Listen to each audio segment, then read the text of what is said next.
Ang dami-dami namang nagsusulputang mga sakit ngayon. Tapos hindi rin naman lahat ng tao may access sa healthcare services. Baka naman mayroon ng mambabatas na umaksyon para ma-prevent ng mga tao sa pagkakasakit. Talaga bang may nagawa na siya sa bayan? Alamin, iboto ang tama, itama ang boto. Siyasat presents DWIZ Track Record. Ayon sa aming patuloy na pagsisiyasat, si Senate Committee on Health and Demography Chairperson Senator Bongo ay nagsulong ng panukala na nagdanais na amyendahan ang RA No. 10152 o ang Mandatory Infants and Children Health Immunization Act of 2011. Ang coverage ng nasabing batas ay tuberculosis, diphtheria, tetanus, pertussis, poliomyelitis, measles, mumps, rubella at German measles, hepatitis B at H. influenza type B.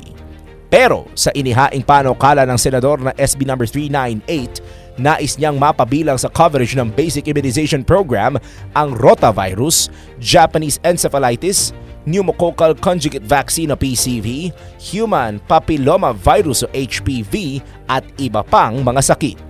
Nais ng senador na i-expand ang coverage ng immunization program upang mapigilan na ang pagkalat ng mga nakakahawang sakit at pagdami ng kaso ng mga ito.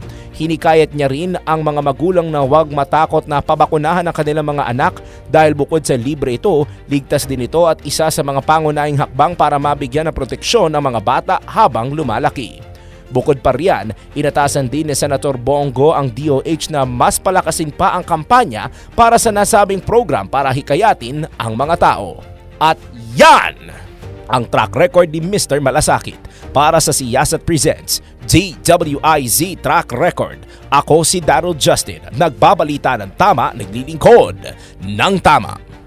Ngayong alam mo na gawa na ng listahan ng iboboto mo. Iboto ang tama, itama ang boto. Siyasat presents DWIZ Track Record. I-message mo na kami sa aming Facebook, TikTok or YouTube kung kaninong track record ang gusto mong ipacheck.